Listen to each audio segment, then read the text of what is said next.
Hello, na kukaribisha tena katika channel hii ya Rita Finance ambapo tunazungumza masuala mbalimbali ya fedha pamoja na ya kijamii. Kama wewe ni mgeni katika channel hii, karibu, na kama huja subscribe, tafadhali fanya hivyo, subscribe katika channel hii. Share hii video kwa marafiki zako, washikaji wenzako, wafanyakazi wenzako, wapendwa wako, na mtu yule ambaye unadhani atanufaika na mafundisho ambayo yanayotolewa katika channel hii. Usisahau basi kulike pia hii video pamoja na kubonyeza ile kengele ya notification ili uweze kupata taarifa pale ambapo tuna upload video mpya katika channel hii. Jina langu mimi ni Rita JL na karibu ungane nami katika episode hii ya leo.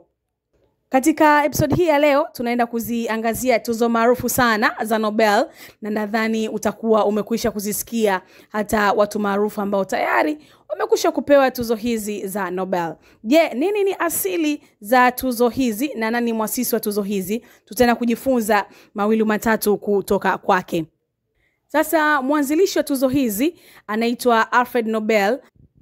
Alizaliwa tarehe 21 mwezi wa 10 mwaka 1833 huko Stockholm, Sweden, na alifariki dunia tarehe 10 mwezi wa 12 mwaka 1896 huko Sanremo, Italy. Alikuwa ni wa Emmanuel na Caroline Nobel ambao walifunga ndoa mwaka 1827. Familia hiyo ilizaa watoto 8, lakini Alfred na kaka zake watatu ndio waliofanikiwa kufikia na kuwa watu wazima. Baba yake Alfred alikuwa ni mvumbuzi na mhandisi, hivyo Alfred Nobel alizaliwa katika familia ya kihandisi, na Alfred alifanya kazi na baba yake katika utengenezaji wa vilipuzi, yani explosives. Kwa taaluma, Alfred alikuwa ni mwanakemia wa Sweden, mhandisi na mtu wa viwanda ambaye ndiye aliyegundua dynamite pamoja na vilipuzi vingine. Alfred akiwa mtoto alikuwa ni mtu ambaye anaumwa mara kwa mara, na hii ilimfanya kuwa karibu sana na mama yake, na alianza kuonyesha uwezo mkubwa sana wa kiakili ambapo alianza kuvutiwa na vilipuzi, yani explosives. Alfred alianza kujifunza misingi ya uhandisi kutoka kwa baba yake. Biashara ya vilipuzi ya baba yake Emmanuel zilifeli, na aliamua kuhamia huko St. Petersburg, Urusi mwaka 1837 ambapo alianza kutengeneza vilipuzi vya migodi na vifaa vya mashine, na biashara yake ikastawi sana. Familia ya mzee Nobel waliamua kuondoka huko Stockholm, Sweden mwaka 1842 na kumfuata baba yao huko St. Petersburg. Familia ya Nobel, baada ya kupata mafanikio makubwa ya kibiashara, walitengeneza fedha na kupata fedha za kuweza kumsomesha na kumpeleka shule Alfred Nobel kwa walimu binafsi wa kumfundisha, ama wanaitwa private tutors, na Alfred alionekana ni mwanafunzi mwenye bidii ya kusoma. Alfred alikuwa ni mwanakemia mwenye uwezo mkubwa, yani competent, akiwa na umri wa miaka 16 tu, na pia aliweza kuzungumza kwa ufasaha lugha kuu 5 ambazo ni Kiingereza, Kifaransa, Kijerumani, Kirusi na Kiswedish. Mwaka 1850 aliondoka Urusi na kwenda Paris kwa mwaka mmoja kwenda kujifunza somo la chemistry, yani kemia. Mwaka 1851 alienda Marekani na kufanya kazi kwa mwaka mmoja, na mwaka 1852 alirudi tena St. Petersburg, Urusi, kufanya kazi kwenye kiwanda cha baba yake kilichokuwa kinatengeneza vifaa vya milipuko na mashine za kijeshi ambavyo vilitumika katika vita ya Crimea, yani Crimean War, vilivyopigwa kati ya mwaka 1853 hadi mwaka 1800. Vita hivi vilipigwa kati ya Urusi, Ufaransa, Ottoman Empire, Sardinia pamoja na Britain. Hii vita ilipoisha, kampuni yao ilishindwa kuzalisha vifaa vya kupigana, maana nchi ya Urusi ilikuwa kwenye amani na hakukuwa tena na demand ya vilipuzi, na mwaka 1859 kampuni yao ilifilisika.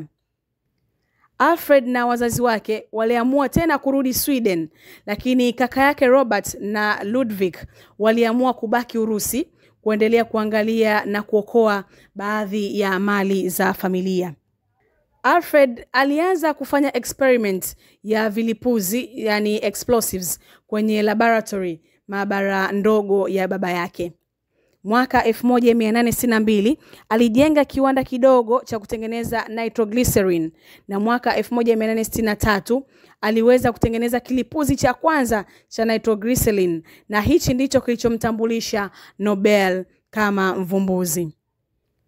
Mwaka 1865 alivumbua kilipuzi kingine kilichoitwa blasting cap, kilichokuwa kinatumia mercury.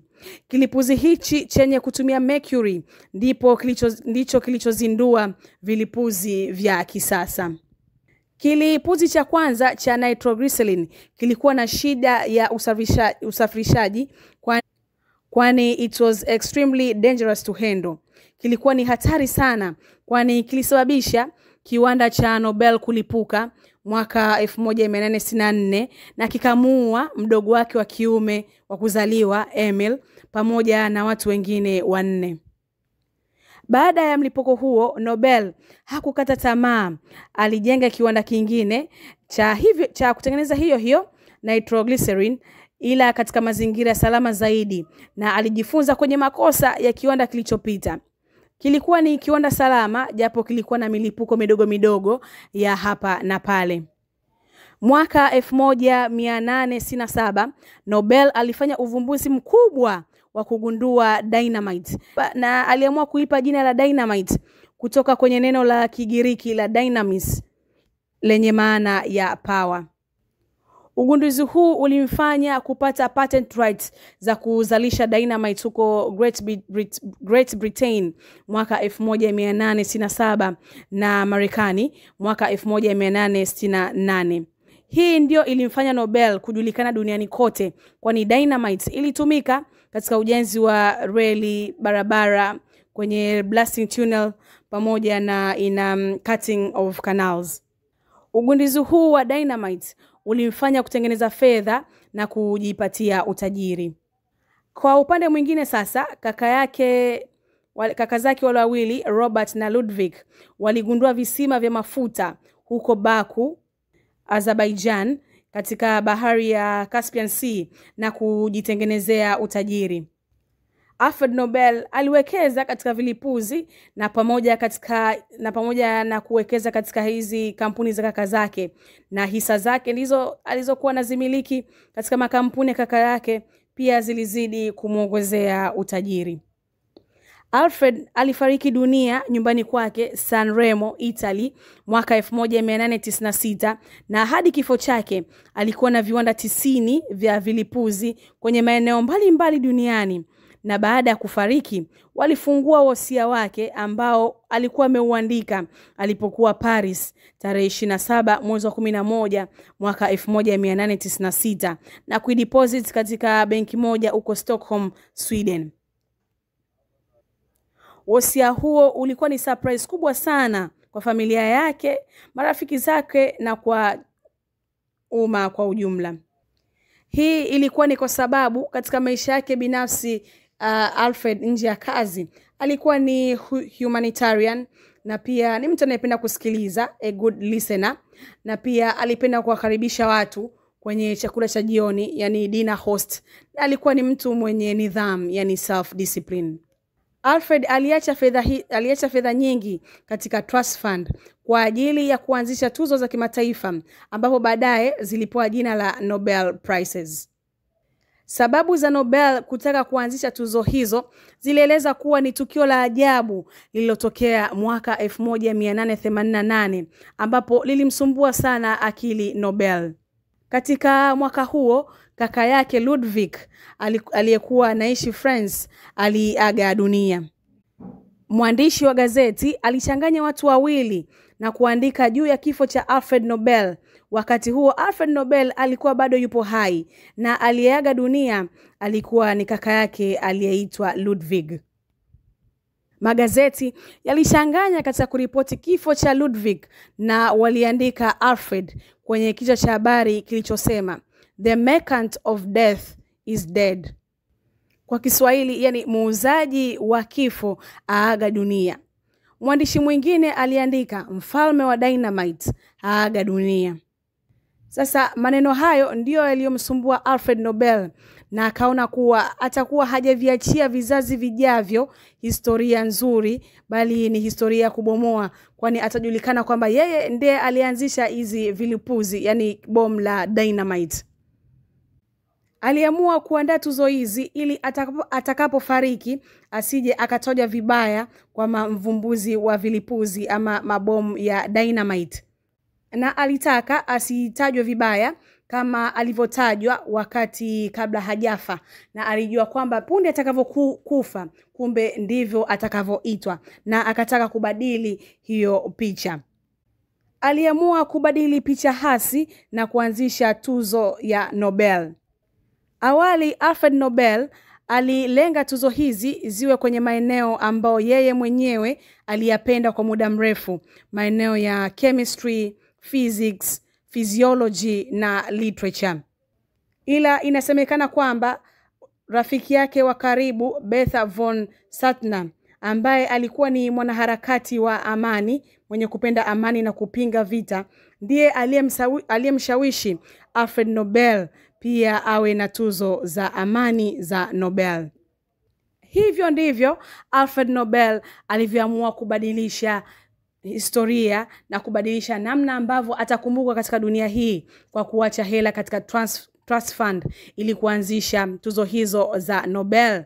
Na Alfred Nobel alifanya hivyo ili kuziachia vizazi vijavyo sifa njema kama mwanzilishi wa tuzo ya Nobel, na akaacha historia kubwa sana ya tuzo za Nobel ambazo zinajulikana mpaka sasa katika ulimwengu huu.